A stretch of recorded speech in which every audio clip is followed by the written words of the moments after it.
Saya kira itu asumsi yang terlalu jauh, yang berlebihan ya. Jadi kalau misalnya lembaga intelijen ingin melakukan suatu cita kondisi atau mau melakukan perlawanan atau mau apapun melakukan treatment terhadap seseorang ya tidak sevulgar ini gitu loh. Badan intelijen itu kalau misalnya melakukan sesuatu atau melakukan tindakan atau operasi itu justru senyap, tidak terlihat oleh publik. Ini kan nampak sekali dilihat oleh publik. Jadi kalau misalnya ada sesuatu itu gampang terbongkar. Ini bukan ciri-ciri suatu pekerjaan intelijen. Pekerjaan intelijen itu justru senyap, tidak ada yang tahu, tiba-tiba selesai. Loh, ini kan udah gaduhnya luar biasa. Ini bukan suatu pekerjaan intelijen. Tetapi kalau ada pihak-pihak, entah itu kelompok apapun yang memanfaatkan situasi ini, itu dimungkinkan. Jadi sudah muncul perseteruan keduanya, lalu memanfaatkan situasi ini. Tagar Institut Jurnalisme dan Riset.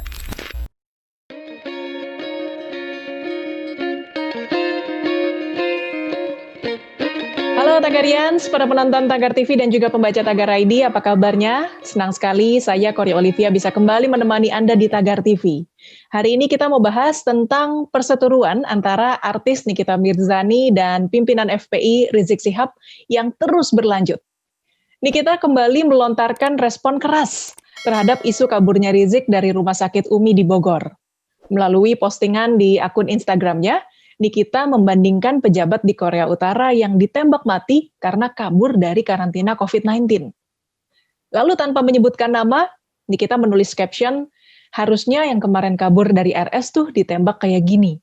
Nggak akan sedih juga kok rakyat Indonesia kalau dia ditembak. Ini bukan yang pertama. Sebelumnya, Nikita sempat dianggap menghina Rizik dengan menyebutnya sebagai tukang obat.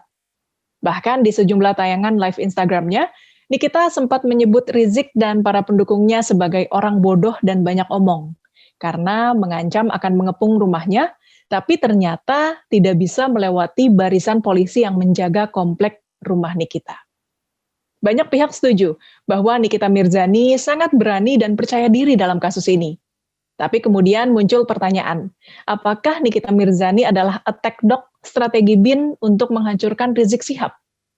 Untuk membahasnya, saya sudah bersama dengan Stanislaus Rianta, pengamat intelijen. Halo Pak Stanis, apa kabar Pak? Kabar baik Mbak. Pak Stanis, ini bagaimana Pak Anda melihat fenomena ini? Ada Nikita Mirzani, di satu sisi dia artis yang kontroversial. Lalu di sisi lain ada FPI dan Rizik Syihab yang juga kontroversial. Sejak Rizik kembali ke Indonesia, Nikita dengan berani, secara terang-terangan, atau mungkin juga secara sindiran, melawan Rizik Syihab. Ini banyak yang mendukung keberanian Nikita ya Pak ya. Tapi banyak juga orang yang sebenarnya lebih memilih diam karena tidak mau berurusan dengan FPI. Karena FPI dikenal garang, tidak segan, main keroyok gitu dalam menyelesaikan masalah. Tapi kok Nikita berani gitu seorang diri. Nah, ini bagaimana Anda memandang fenomena ini, Pak? Apakah memang benar Nikita sendirian atau ada orang kuat di belakangnya? Ya, kalau saya melihat sih memang karena Nikita memang orang nekat. Dia nekat dan dia memang kontroversial. Jadi HRS juga kontroversial, Nikita kontroversial, bertemu dalam satu isu yang sama, akhirnya pertemuan itu menimbulkan suatu hal yang kontroversial yang lebih besar. Jadi saya kira memang kedua-duanya adalah kontroversial berbeda kutub yang kemudian bertemu lalu terjadi ledakan isu seperti itu. Lalu bagaimana dengan pendapat orang yang bilang Nikita attack dog Badan Intelijen Negara? Itu gimana tuh Pak? Saya kira itu asumsi yang terlalu jauh, yang berlebihan ya. Jadi kalau misalnya lembaga intelijen ingin melakukan suatu cita kondisi atau mau melakukan perlawanan atau mau apapun melakukan treatment terhadap seseorang ya tidak sevulgar ini gitu loh. Badan intelijen itu kalau misalnya melakukan sesuatu atau melakukan tindakan atau operasi itu justru senyap, tidak terlihat oleh publik. Ini kan nampak sekali dilihat oleh publik. Jadi kalau misalnya ada sesuatu itu gampang terbongkar. Ini bukan ciri-ciri suatu pekerjaan intelijen. Pekerjaan intelijen itu justru senyap, tidak ada yang tahu, tiba-tiba selesai. Loh, ini kan udah gaduhnya luar biasa. Ini bukan suatu pekerjaan intelijen. Tetapi kalau ada pihak-pihak, entah itu kelompok apapun yang memanfaatkan situasi ini, itu dimungkinkan. Jadi sudah muncul perseteruan keduanya, lalu memanfaatkan situasi ini. Bukankah yang kontra dengan HRS juga banyak, yang kontra dengan Nikita juga banyak kan, dan pendukungnya juga sama-sama banyak itu. Jadi dua kutub ini yang menimbulkan kegaduhan atau apa ya, ini semacam, kalau saya melihat ini tontonan yang di media sosial, dimanapun di media sosial atau media massa mainstream pun mengulasnya, kan berkali-kali mengulasnya ini. Jadi tidak ada hubungannya dengan intelijen. Tetapi ketika ada pihak-pihak memanfaatkan situasi untuk mengamplifier isu-isu tertentu, itu sangat dimungkinkan. Mungkinkah Badan Intelijen ingin mengganti strateginya dari senyap ke vulgar seperti ini?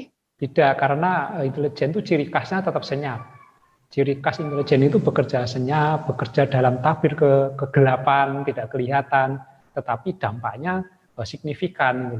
Itu intelijen seperti itu. Jadi kalau suatu pekerjaan kelihatan orang banyak, itu jelas bukan pekerjaan orang intelijen. Atau kalau misalnya itu pekerjaan intelijen, itu justru gagal. Itu kegagalan intelijen.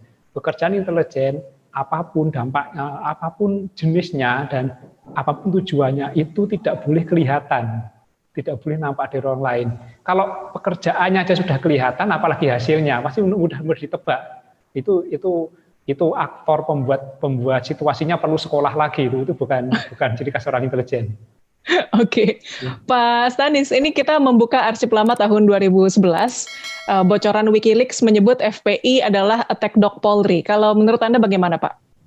Saya kira tidak ya. Polri kan lembaga negara yang sudah cukup kuat, jumlahnya banyak, dan dia punya kewenangan yang cukup besar. Ngapain pakai attack dog gitu loh? Ya kan, gunakan aja kekuatan. Misalnya Polri misalnya benar secara hukum mau menindak orang, mau melakukan apa, ya gunakan itu aja, nggak perlu attack dog. Semakin banyak pihak yang dilibatkan dalam suatu operasi, itu bebannya semakin besar. Justru kalau mau melakukan sesuatu itu kalau bisa malah sesedikit mungkin orang yang terlibat itu. Jadi Polri yang sudah punya kekuatan, sudah punya kewenangan, sudah punya sistem, sudah punya undang-undang, ngapain membuat attack dog sendiri? Itu pasti kalau pernyataan ini disampaikan kepada Polri akan disangkal, disampaikan kepada FPI juga akan disangkal itu. FPI platformnya agama, Polri adalah penegakan hukum. Jadi saya kira tidak. Kalau ada orang yang menghubung-hubungkan, ada teori-teori yang atau kebetulan-kebetulan yang sama, ya itu asumsi. Tetapi saya kira tidak. Kalau Anda sendiri bagaimana sih Pak melihat FPI dari awal berdiri sampai sekarang? Apakah benar FPI didirikan oleh unsur negara? Apakah ini resmi? Tapi kenapa dalam perkembangannya FPI malah seperti jadi musuh negara, Pak? Enggak, ini kan ormas. Ini kan ormas, organisasi massa. Organisasi massa itu kan macam-macam. Ada yang bergerak di bidang sosial, ada yang di bidang pendidikan, ada yang di bidang agama. Nah, ketika FPI bergerak di bidang agama, ya udah clear bidang agama kan. Nah, tetapi memang perjalanan ke sini FPI melakukan beberapa tindakan-tindakan yang akhirnya ada pihak yang kontroversi, tapi ada juga banyak yang mendukung ini. Jadi kan memang ormas yang besar kemudian yang melakukan aktivitas kontroversial pasti akan disorot media, dibesarkan juga oleh media kan, oleh media. Nah, memang sekarang akhir-akhir ini menjadi ramai karena memang pernyataan-pernyataan dari HRS sendiri selaku diklaim sebagai imam besarnya FPI itu kan seringkali menyentil lembaga negara, termasuk kemarin ketika Maulid Nabi menyentil Polri, menyentil TNI, akhirnya kan menjadi ramai. Beberapa aktivitas mereka juga sering disorot oleh publik. Mereka memang ingin melakukan aktivitas yang mereka anggap itu menegakkan ajaran agama mereka. Jadi seperti itu. Jadi ya itu cara yang mereka pilih seperti itu gitu loh. Tinggal sikap pemerintah. Di sisi lain memang FPI sekarang nampak sekali sebagai oposisi dari pemerintah. Oposisi kan perlu juga sebenarnya. Kalau suatu pemerintahan tidak ada oposisi nanti justru tidak imbang. Cuma memang sebagai oposisi memang harus menempatkan posisi oposisinya secara tepat. Jadi secara konstruktif. Kalau oposisinya terlalu pengen cepat sekali merubah keadaan, pengen melakukan suatu dalam arti revolusi dalam suatu gerakan yang sangat cepat, ini pasti akan muncul reaksi-reaksi dari negara, dari masyarakat umum. Ini yang harus disikapi. Baik, kalau kita kembali ke Badan Intelijen Negara nih Pak, kita lihat Undang-Undang Nomor 17 Tahun 2011 ini yang menyebutkan BIN berperan melakukan upaya, pekerjaan, kegiatan, dan tindakan untuk deteksi dini juga peringatan dini ya, dalam rangka pencegahan, penangkalan, dan penanggulangan terhadap setiap hakikat ancaman yang mungkin timbul dan mengancam kepentingan dan keamanan negara ya. Nah, Rizik Syihab dengan kita bisa bilang ancaman revolusi, menyebut Jokowi presiden ilegal dan juga sejumlah pernyataan provokatifnya. Ya. Apakah menurut Anda Rizik Syihab sudah masuk pantauan BIN, Pak? Ya, BIN memantau semua orang. BIN memantau semua saja yang dianggap orang berpengaruh pasti akan dipantau BIN. Jadi BIN itu kan deteksi dini, cegah dini. BIN pasti akan mendeteksi semua orang-orang yang mempunyai kekuatan yang bisa mempengaruhi orang lain, itu pasti. Tapi sejauh mana pantauannya dan bagaimana perlakuannya itu pasti berbeda-beda dan itu menjadi rahasia BIN. Namanya kerja kan harus namanya kerja intelijen kan harus senyap. Tetapi siapapun yang mempunyai pengaruh, yang mempunyai massa banyak, yang bisa mengendalikan orang banyak itu pasti akan menjadi objek-objek yang diawasi oleh intelijen. Tetapi kan pengawasan itu bukan berarti buruk atau kan orang diawasi juga mungkin saja ini orang ini masanya banyak perlu diawasi, siapa tahu ada ancaman yang mengganggu, kan seperti itu juga kan. Jadi pengawasan itu bisa berarti positif, perlu diamankan, tetapi juga bisa berarti harus dipantau, siapa tahu dia mengucapkan narasi-narasi yang bisa mengganggu negara, mengganggu masyarakat lain, itu seperti itu. Jadi pengawasan itu ya wajar, memang BIN tugasnya pengawasan. Kalau BIN tidak mengawasi justru malah nanti ketika ada ancaman datang tiba-tiba orang mengklaim wah intelijen kecolongan, intelijen tidak bekerja. Jadi supaya tidak kecolongan, supaya menjalankan SOP-nya dengan benar ya BIN akan lembaga intelijen ya ada banyak ya, itu pasti akan mengawasi orang-orang yang punya pengaruh. Lembaga intelijen ada banyak, ada BIN selaku penanggung jawab atau koordinator intelijen negara, di Polri punya Baintelkam, di TNI punya BAIS, Kemendagri juga punya, Kejaksaan Agung juga punya. Jadi intelijen ada banyak sesuai dengan fungsi lembaga kementerian masing-masing. Kalau menurut Anda Pak, kira-kira bagaimana BIN ataupun lembaga intelijen lainnya memandang sosok Rizik Syihab? Ya saya seperti memandang masyarakat yang lain, cuman kan HRS ini punya massa yang banyak. Dia memang harus diakui, dia bisa menggerakkan massa yang banyak dan dia menggunakan ideologi agama. Jadi ya dipantau seperti biasa. Tetapi kalau misalnya nanti ada narasi-narasi yang mungkin dianggap suatu hal yang apakah itu ancaman atau sesuatu yang bisa mengganggu, ya tinggal dikonfirmasi kan, dikonfirmasi maksudnya apa. Dan biasanya sih sebelum dikonfirmasi oleh lembaga intelijen, sekarang karena keterbukaan informasi orang sudah gaduh duluan ribut. Ya itu bisa dimanfaatkan. Jadi intelijen mantau aja nanti dari kegaduhan itu apa sih sebenarnya gitu. Tetapi yang jelas intelijen akan melakukan deteksi dini, kemudian cegah dini atau ancaman-ancaman. Ketika terjadi narasi-narasi yang bersifat mengancam, kemudian berpotensi perpecahan, intelijen akan bekerja lebih dulu, melakukan mungkin penggalangan, lalu mendorong untuk melakukan klarifikasi, atau mendorong untuk rekonsiliasi. Jadi intelijen mencegah. Tapi kalau sudah terjadi tindakan, itu sudah kewenangan dari penegak hukum, Polri biasanya. Oke, kita kembali ke Nikita Mirzani nih Pak. Rizik Syihab bagi kalangannya disebut ulama, sangat dihormati. Lalu muncul Nikita Mirzani yang berani menyerangnya dengan bahasa vulgar. Kalau saya pribadi nih, saya sendiri khawatir Nikita kalau lagi jalan-jalan, apapun bisa terjadi gitu di luar sana. Nah kalau menurut Anda Pak, apakah Nikita perlu mendapat pengawalan khusus dari polisi atau tentara, atau sudah mendapat pengawalan khusus tanpa kita tahu? Ya Nikita memang nekat, orangnya nekat, berani kan. Saya lihat memang nekat dan dia pasti sudah memperhitungkan aksi nekat itu. Tetapi kalau pengawalan secara khusus, secara spesifik itu saya kira tidak. Tetapi kan semua warga negara berhak untuk mendapatkan perlindungan. Ketika dia merasa ada ancaman, dia bisa minta perlindungan kepada aparat keamanan. Misalnya jelas-jelas dia mendapat ancaman, dia lapor kepada Polri lalu mendapat perlindungan, itu biasa, itu wajar itu. Ketika memang benar-benar dia mendapatkan ancaman, jadi ya biasa aja gitu. Kalau yang kontra terhadap Habib Rizik kan ada banyak, tidak ada Nikita kan, ada influencer lain juga yang memberikan narasi yang kontra yang cukup keras juga terhadap HRS. Saya kira ada banyak.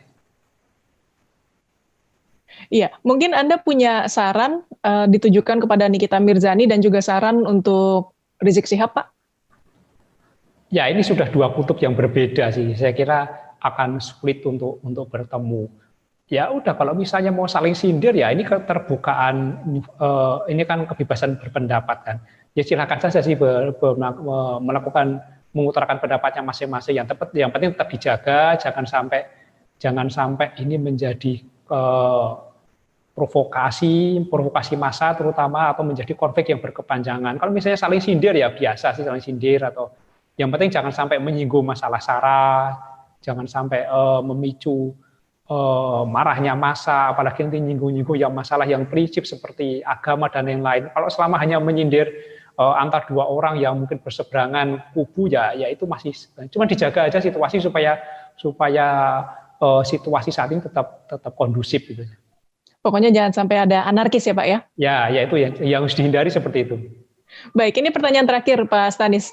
Menurut Anda bagaimana sebaiknya negara menyelesaikan masalah FPI dan Rizik Syihab ini Pak? Ya kalau ini dianggap sebagai masalah memang harus diselesaikan. Tetapi kan bagaimanapun juga masa dari FPI cukup banyak. Ada masyarakat, ada para petingginya.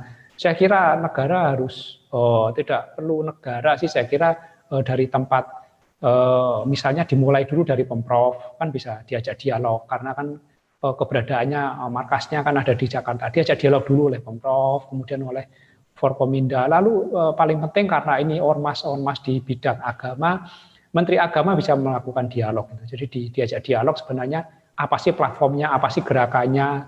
Kemudian juga dari Polri juga diajak dialog. Ini loh misalnya melakukan gerakan ini ada pelanggarannya. Jadi diajak dialog saja, di rambu-rambunya seperti apa. Yang penting aksi jalanan itu akan muncul jika tidak terjadi komunikasi yang baik. Jadi ketika ada komunikasi yang baik, itu tidak muncul aksi jalanan. Tapi orang juga tidak bisa memaksakan pendapatnya. Jangan sampai dia memaksakan pendapatnya, komunikasi tidak terjalin dengan baik, lalu melakukan aksi jalanan itu loh. Tetap harus menghargai pendapat orang lain. Ingat negara ini kan tidak hanya satu ormas saja atau satu agama saja. Ada ribuan ormas, ada banyak agama, ada banyak aktivitas. Orang punya kepentingan masing-masing. Ketika FPI punya platform atau punya prinsip untuk menegakkan sesuatu, tapi juga harus diingat bahwa orang juga punya hak untuk beraktivitas, untuk hidup, untuk menjalankan prinsipnya juga. Ini negara Pancasila, negara Bhinneka Tunggal Ika, saling menghargai. Kecuali kalau sudah memang sudah tidak ada prinsip-prinsip lagi yang bisa diikuti atau sudah melanggar semua prinsip yang diikuti oleh negara ya komunikasikan aja dengan pemerintah seperti apa kan. Yang jelas ini negara Bhinneka Tunggal Ika, negara Pancasila, itu adalah ideologi yang paling prinsip di negara kita, ya kita mari hormati bersama-sama. Baik Pak Stanis, terima kasih Pak untuk waktunya. Sehat dan sukses selalu Pak Stanis. Terima kasih Mbak. Ya. Tagarians, demikian perbincangan saya bersama Stanislaus Rianta, pengamat intelijen. Subscribe YouTube channel Tagar TV dan klik loncengnya juga untuk mengikuti video menarik membahas topik terhangat hanya untuk Anda. Dan yang paling penting tetap lakukan 3M, memakai masker, menjaga jarak, dan mencuci tangan. Saya Kory Olivia, Tagar TV.